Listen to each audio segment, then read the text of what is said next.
Arrancamos una nueva edición de Café Financiero con toda la información necesaria para manejar mejor nuestro dinero. Hoy vamos a hablar de la nueva medida del Banco Central que le pone un piso a la tasa de interés de los plazos fijos en pesos. También vamos a repasar las mejores alternativas de inversión para que tu dinero no siga perdiendo con la inflación. Y en el último bloque vamos a conversar con el diputado nacional Jorge Triaca sobre la situación de la economía y las propuestas de su partido para atravesar las dificultades que existen. Quédate con nosotros tras el siguiente intervalo. Vamos a regresar con todos estos temas y a responder a todas tus consultas.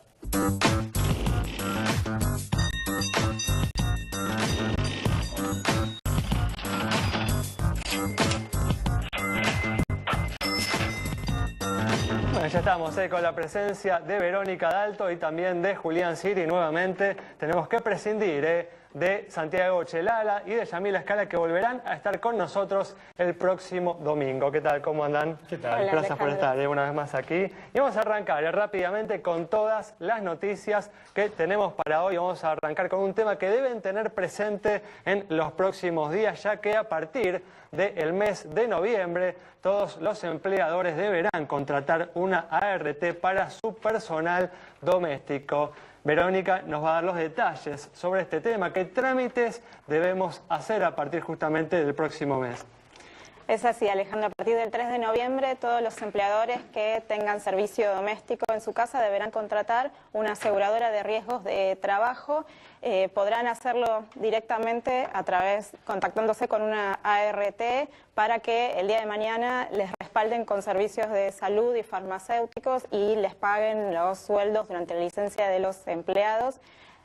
A cambio de una alícuota que es de 130 pesos si el trabajador trabaja menos de 12 horas, de 165 pesos si trabaja de 12 a 16 horas y de 230 pesos cuando trabaja más de 16 horas.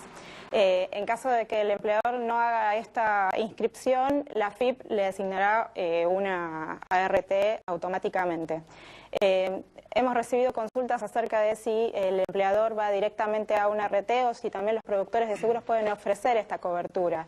Bueno, eso depende ya de la política de comercialización de cada compañía de seguros, si abre el juego a sus productores para que ofrezcan estos servicios a las distintas familias. A su vez es una puerta de entrada para ofrecerles otros seguros. Pero bueno, es necesario tener en cuenta que a partir de noviembre esto está vigente y se paga junto con las cargas sociales que se pagan a AFIP mensualmente. Una iniciativa de bienvenida que le permite a los empleados domésticos tener los mismos beneficios que el resto de los trabajadores. Y cambiamos de tema, vamos a hablar de la medida que tomó el viernes pasado el Banco Central. A partir del miércoles que viene, todos los depositantes a plazo fijo podrán obtener una tasa más elevada por sus colocaciones. Aquellos depósitos de menos de 350.000 pesos recibirán una tasa del 87% de la que paga el Banco Central por las letras que emite semanalmente. Estaríamos hablando de una tasa en torno al 23%. El Banco Central busca de esta manera desalentar la demanda de dólares en el mercado paralelo por parte de los ahorristas y achicar la enorme brecha que existe entre el dólar oficial y el dólar paralelo. Una buena noticia desde ya para los ahorristas que se venían inclinando por los depósitos a plazo fijo a pesar del tema de la inflación, depósitos que estaban pagando entre el 18 y el 20% anual en las entidades de primera línea por colocaciones a 30 días. Hay que decir que no creemos que esta medida tenga un efecto muy importante. Podrá tener, digamos, cierto éxito, pero este éxito va a ser marginal. Hay que tener presente el 30%, así que difícilmente una tasa del 23 en lugar de una tasa del 18 o el 20 modifique demasiado esta situación. Bueno, hablando justamente de la inflación, hablando de las tasas de interés. Vamos a pasar ahora a este espacio que siempre dedicamos a hacer las recomendaciones de inversión. Podrán ver con Julián cuál es la recomendación que hacemos esta semana.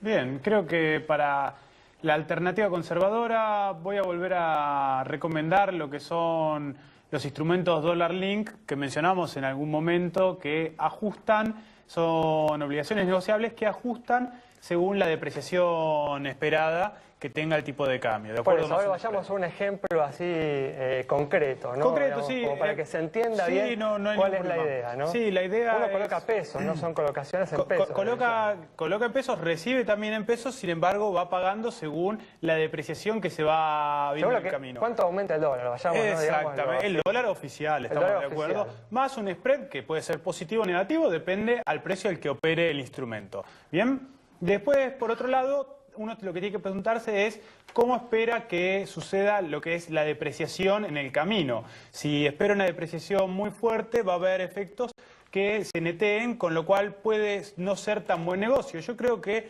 lo que viene de acá en adelante, por lo menos en el corto plazo, va a ser una depreciación suave del tipo de cambio, pero constante. En ese caso, tiendo a favorecer algunos instrumentos de Dollar Link de mediano plazo. Puedo tirar algunos nombres específicos. Hay dos emitidos por la Ciudad de Buenos Aires, que es el BDC 19 y BDC 20.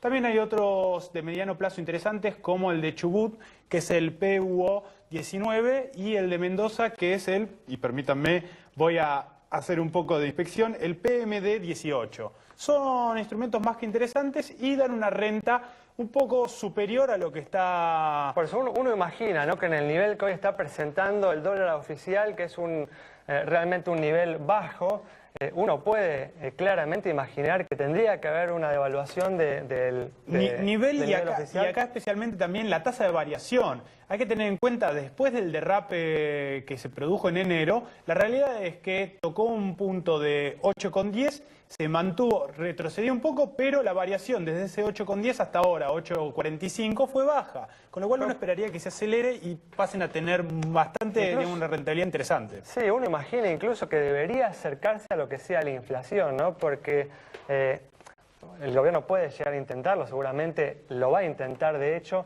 pero ya es difícil sostener un dólar que no se actualice con la inflación, ya a estos niveles en los que se encuentra. Sí, es difícil, más allá de la posición ideológica, es difícil en términos de la economía práctica. No le conviene a nadie una inflación del 40% y una depreciación del 5 o 10%, por ende, creo que esta apuesta empieza a tomar bastante más color. Veremos igual de todas formas, obviamente, que uno espera que el gobierno haga todo lo posible, de hecho lo está haciendo para evitar un movimiento brusco del dólar oficial, así que tendremos que estar atentos a si logra su objetivo. Bueno, vamos a cerrar este bloque con esta información que acabamos de darle. Quédense ahí con nosotros, en instantes estamos de regreso. Bueno, ya está presente aquí en el estudio Ariel Simondet para responder algunas consultas que ustedes nos han enviado. Como siempre, respondemos a todas las consultas que tienen que ver con el cuidado de su bolsillo, y hoy justamente Ariel va a responder consultas vinculadas con temas previsionales. Pero antes de ir con Ariel, vamos a responder sobre la situación de las entidades bancarias. Tenemos la inquietud de Alejandra sobre la situación del Banco Superville. Bueno, acá vemos, por ejemplo, que la entidad tiene un patrimonio de 1.721 millones de pesos, depósitos de 13.436 millones de pesos y resultados de 139 millones de pesos. Una entidad que presenta buenos indicadores, así que le asignamos también una cara sonriente. Bueno, vamos a comenzar a responder las consultas que nos han enviado sobre temas previsionales. Por ejemplo, la consulta de María, que percibe una pensión por viudez, nunca realizó aportes y nos dice que ya superó la edad límite. Nos pregunta si puede adherirse a la nueva moratoria previsional que se ha aprobado hace algunas semanas en el Congreso de la Nación. Ariel. ¿Cómo estás? Bueno, te cuento. El tema es así. Siempre y cuando la persona esté cobrando una pensión que sea de la mínima, es decir, 3.272 pesos, puede acceder a la nueva moratoria previsional. Es decir, puede pedir una jubilación. Si es por encima de la mínima, está vedado ese beneficio por esa persona. Bueno, bastante claro, digamos, no deja ningún tipo de duda al respecto. Vamos a seguir entonces rápidamente con la consulta de Alberto, quien nos dice que le otorgaron la jubilación en el 2003. Necesita saber si puede reclamar la movilidad del 82% y agrega, ¿qué condiciones deben reunirse para poder cobrarla? Bueno, mira, el asunto es así, si tiene una jubilación del 2002 o una pensión del 2002 o del 2003 en este caso, posiblemente va a tener derecho. Lo que hay que hacer para que no iniciar una demanda y luego no va a tener ningún resultado es hacer un cálculo para ver si esa demanda va a tener un resultado positivo justamente, porque no todos los casos dan resultado positivo. Hay un 10 o 20% de juicios que se inician que luego salen iguales, es decir, se ha perdido tiempo, se ha hecho un juicio sin necesidad. O sea, 3 pasos. Primer paso, hacer un cálculo. Si ese cálculo es positivo, hacer un reclamo administrativo ante el ANSES. ¿Y ese cálculo que tiene que contratar un abogado? ¿Cómo se hace? Sí, ese cálculo lo hacemos generalmente los abogados provisionalistas o los contadores que en ese caso tengan los programas respectivos. O bueno, sí, generalmente son con programas específicos, contables, aplicados al derecho provisional. Pues no es un cálculo sencillo. No, no es un cálculo sencillo porque implica coeficientes de actualización de remuneraciones. O sea que es un cálculo que son programas que hay que actualizarlos periódicamente, o sea, es un cálculo bastante complejo. Muy bien, perfecto. Decías 2 pasos más. El segundo paso es, si tiene positivo ese cálculo, es hacer un reclamo administrativo ante el ANSES que generalmente es denegado y luego con esa denegatoria se inicia el juicio correspondiente.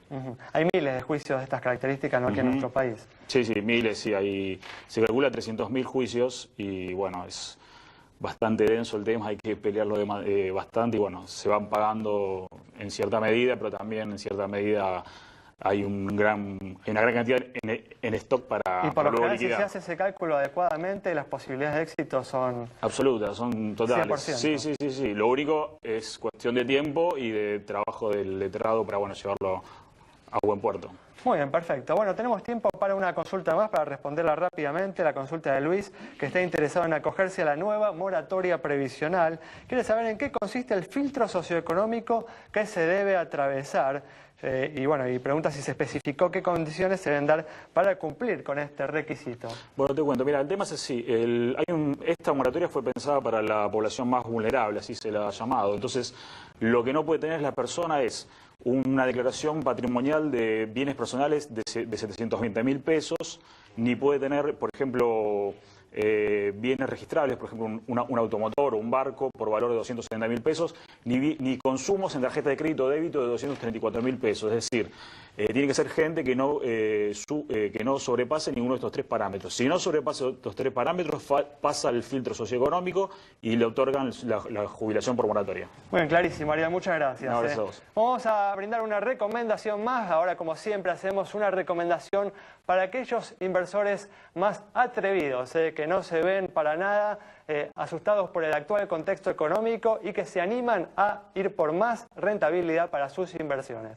Bien, para aquellos inversores arriesgados, creo que esta derrape de la semana pasada es para aprovechar específicamente en lo que son acciones que tienen ADRs en Estados Unidos, de no sufrir ningún bloqueo el mecanismo de contado con liquidación. Creo que es una buena alternativa para entrar de nuevo en ellas.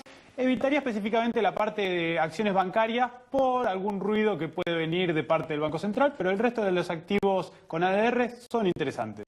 Muy bien, claramente. Opciones entonces para tener en cuenta si no se termina poniendo un bloqueo a los mercados de capitales para contener justamente el dólar bursátil. Vamos a cerrar este bloque, como hacemos siempre, respondiendo consultas ahora en este caso sobre la situación de una compañía de seguros. Así es, una consulta de Federico sobre la empresa Integrity Seguros, que recientemente empezó a ofrecer una indemnización para aquellas personas que les roben un celular, una tablet, una notebook, una netbook, una cámara de fotos, etcétera. Tiene 5 planes, así que le mostramos a Federico cuáles son sus números. El activo es de 1.013 millones de pesos, el pasivo es de 867 millones de pesos, lo que le da un patrimonio de 145 millones. Mostró resultados negativos de 54 millones de pesos, primas por 603 millones de pesos y reportó 1.490 juicios. Como tiene indicadores coincidentes con el promedio del mercado, le asignamos una luz verde en nuestro semáforo y recuerden que nos pueden escribir consultas a Twitter, a @cafefinanciero y a nuestro Facebook. Información, como siempre decimos, es muy importante que deben tener presente al momento de elegir a la compañía de seguros con la que van a operar para evitar cualquier tipo de sorpresas en el momento del siniestro, en el momento en el que más uno necesita el apoyo de su compañía de seguros. Nos vamos con esta información, un nuevo corte. Al regreso vamos a estar conversando con el diputado nacional Jorge Triaca sobre la situación de la economía.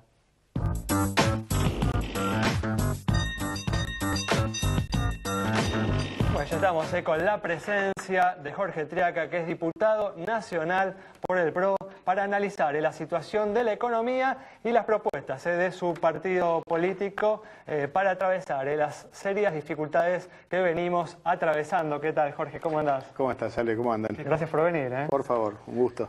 Jorge, contame cómo están viendo en el PRO la salida, ¿no?, del presidente del Banco Central, Juan Carlos Fábrega, el reemplazo, ¿no?, que se le ha asignado. ¿Crees que modifiquen algo el panorama económico que se viene dando? Bueno, más allá de la situación personal de Fábrega, lo que vemos es una situación económica en la cual el gobierno le erra en el diagnóstico y mucho más en la solución.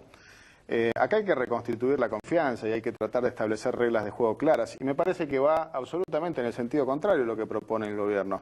Y cuando me refiero al gobierno, digo desde el Banco Central, pero también desde el Ministerio de Economía. Y esa situación la está percibiendo la gente y por eso no solamente han logrado un récord de cosas, el ministro Kicillof ha logrado un récord de cosas. Es el ministro que tiene a cargo un default, es el ministro que tiene a cargo una devaluación, es el ministro que tiene una recesión.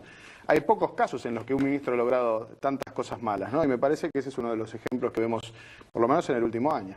¿Crees que la salida de Juan Carlos Fábrega tiene que ver con un intento del ministro de Economía de seguir avanzando ahora también sobre el Banco Central y cambiar las políticas que se venían aplicando? Y yo creo que sí, yo creo que él encontraba restricciones en algunos criterios que establecía Fábregas, que por supuesto que tampoco resolvían la cuestión de fondo, ¿no? Porque tampoco ahora, porque se va Fábrega, lo tenemos que santiguar o que era el ancla de la racionalidad. Seguro que quizás pensaba las cosas distintas que Kicillof, pero también hay que ser conscientes que durante la gestión de Fábrega se fueron 3.000 millones de dólares de las reservas del Banco Central, que no han logrado resolver la cuestión de la credibilidad, que no han logrado resolver la cuestión de la defensa del valor de la moneda, que se refleja claramente en una inflación que está hoy más cercana al 40% que a lo que plantea el Gobierno Nacional en el presupuesto que nos ha mandado en las últimas semanas para el año que viene, que es alrededor del 14,5 o 15%, ¿no? Desde ya.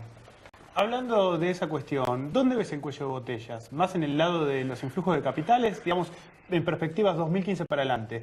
¿O en, digamos, apuntar directamente a lo que genera la inflación en términos de gasto público, emisión monetaria? Bueno, yo creo que el gobierno tiene un problema que sin duda es monetario, pero que el principal motivo de ese conflicto monetario, es decir, del financiamiento que hace el gobierno a través del Banco Central, a través de la emisión monetaria, para que la gente lo comprenda, está originado en otra cuestión, una decisión política. En la decisión política de financiar la demanda energética con dólares. ¿Por qué? Porque hemos perdido el autoabastecimiento. Es decir, cuando no le dimos la oportunidad a las empresas que estaban invertidas en Argentina de recibir lo mismo que le estamos pagando a Bolivia o de recibir lo mismo que le estamos pagando cuando importamos gas a Qatar, bueno, eso ha generado una situación en la que se nos han ido los dólares de las reservas del Banco Central y en ese sentido, ante el temor de esa situación hemos puesto este cepo. Y ese cepo es el que ha debilitado la economía y nos ha llevado a una situación en la cual enfrentamos no solamente un proceso recesivo, sino una eventual devaluación, porque claramente vemos que hay una distancia enorme, una brecha cambiaria tan grande que cualquier operador en la economía sabe que esta situación no es sostenible, que es un equilibrio inestable. Entonces, ante ese escenario, todos sabemos que hay situaciones que impactan en la producción, pero también en el sector financiero. ¿Crees de todas formas que cualquier gobierno que venga después de este, o incluso este mismo gobierno tal vez en los próximos meses, van a tener que sincerar el tema de las tarifas? No, yo creo que lo que tiene que hacer un gobierno razonable es tener un plan. Y me parece que el plan del gobierno que viene tiene que ser un plan que resuelva primero de todo el problema central que tiene hoy la economía argentina, que es la inflación. Y para resolver el problema de la inflación tenemos que ser coherentes, tenemos que ser consistentes con lo que proponemos, y me parece que ahí no todos opinan de la misma manera, y hay muchos que han avalado muchas cuestiones que ha hecho el gobierno y que hoy se dan cuenta que eso ha generado la situación económica en la que estamos. Y por eso me parece que primero de todo hay que plantearse ese objetivo, y es a partir de eso, de reconocer esa situación, que podemos ordenar las cuentas fiscales, que podemos tener un programa monetario, que podemos tener una estrategia de relacionamiento comercial con los países más importantes del mundo, y no lo que venimos haciendo, cerrarnos cada vez más a las fronteras del resto del mundo, pelearnos con todos nuestros vecinos, con los países más importantes del mundo, y me parece que eso debilita nuestra posición. No aprovechamos las oportunidades que el mundo nos da. Y en ese sentido, un poco también lo que veíamos, especialmente en esta última parte, donde se acrecentó esa noción de antagonismos y enemigos, especialmente en la parte local. ¿Cómo es la postura desde el partido, desde el PRO, con respecto, por ejemplo, al sector financiero que ahora aparece tan denostado y parece ser tan contrario a la causa nacional? Al sector financiero hay que darle los incentivos adecuados para que acompañe los procesos productivos y de desarrollo de un país. Y por supuesto que hay que tener los controles suficientes como para que no generen situaciones de debilidad económica, como ha pasado en algunas situaciones donde crisis en los sectores financieros han debilitado después los procesos económicos. Pero esa es la función que tiene que tener. Por supuesto que hay que darle la libertad a la economía y a los sectores económicos para que desarrollen y aumenten la riqueza y a través del Estado se distribuya de una manera más justa. Pero me parece que acá hemos puesto el carro delante de los caballos y me parece que esa es la consecuencia que estamos viendo evidentemente, ¿no? Hoy producir en Argentina es cada vez más difícil, hoy exportar es cada vez más difícil, hoy importar para producir más es más difícil y me parece que eso ha generado esos cuellos de botellas que vos hacías mención anteriormente.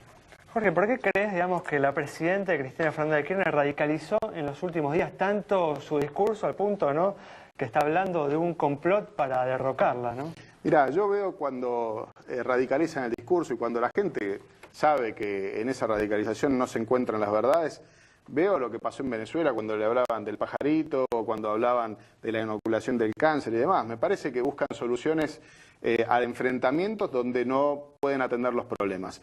Y me parece que lo único que hace eso es dilatar la solución de los conflictos que tienen hoy los argentinos. Yo creo que Cristina Fernández de Kirchner está tratando de llegar con su gobierno al fin de su mandato y conservar un capital político que le sirva en lo ideológico, en lo testimonial, en lo, si querés, en alguna percepción colectiva de una referencia política y económica que resolvió algunos problemas en Argentina. Y quizás haya resuelto algunos de los problemas en Argentina, pero sin duda que ha generado otro montón. Y me parece que hoy estamos ante la fase donde hay más problemas que los que ha resuelto. Bueno, ¿crees que con este discurso, con estas acusaciones, intenta ocultar, tapar esos problemas económicos que existen y que le están empezando a generar costos a la población? Definitivamente. Fíjense cuántas veces los ministros pueden hablar de inflación o cuántas veces pueden reconocerla, digamos. O sea, cuando el ministro de Economía va al Congreso o hace una exposición, no puede hablar sobre la inflación real que tiene hoy la economía y lo tiene que hacer en reuniones privadas, como nos enteramos a través de las crónicas de los diarios, que muchas veces reconoce ante dirigentes sindicales o ante dirigentes políticos que la inflación no es la que dicta el INDEC, que está a su cargo, ¿no? Y me parece que eso es la muestra cabal de la situación en la que estamos hoy metidos, ¿no? Una cortita de mi parte. Sí. Ante una situación concreta que es todo el problema con los holdouts, ¿cómo ves vos de cara a lo que viene en el 2016 para adelante? ¿La solución lo ves como un problema a solucionar inmediato o es algo que se puede seguir pateando en el tiempo? El gobierno nos ha puesto en una situación en la cual estamos ante una mala salida o ante una salida muchísimo peor. Y yo creo que la mala salida es darle una solución definitiva al problema de los holdouts. Lo ha dicho el ministro de la Corte Suprema, Ricardo Lorenzetti, el presidente de la Corte Suprema. Los fallos están para ser cumplidos acá o en cualquier lugar del mundo. Y me parece que esa es la certeza que uno le da no solo a los inversores, sino a todos aquellos que se quieren regir bajo la norma de la ley. Acá se trata de plantear una pelea con los fondos buitres, pero hemos sido nosotros, los argentinos, y en particular este gobierno, que 2 veces aceptó la jurisprudencia y la jurisdicción americana, la que ha tomado esa decisión de que Griesa sea el juez. Entonces, ahora rasgarnos las vestiduras y ser malos perdedores me parece que es una ingenuidad y que lo único que hace es no resolver el problema de los argentinos. Fíjense ustedes si hubiésemos resuelto esto hace 3 o 4 meses atrás. Hoy probablemente los bonos, el dólar y demás serían todas noticias favorables porque estarían llegando inversiones a la Argentina, porque tendríamos la oportunidad de no pasar el próximo año y pico hasta que termine este gobierno en la situación de exaltación en la que estamos ahora. El gobierno dice que es por la RUFO y demás, y la verdad es que es poco creíble porque en ningún momento planteó por lo menos una declaración de certeza con respecto a eso. Jorge, muchas gracias. Por favor, Ale, gracias por la invitación. El análisis entonces del diputado nacional Jorge Triaca sobre la situación de la economía y las soluciones que se pueden dar. Algunos de los problemas que tenemos por delante nos encontramos el próximo domingo a las 19:30 aquí en Metro.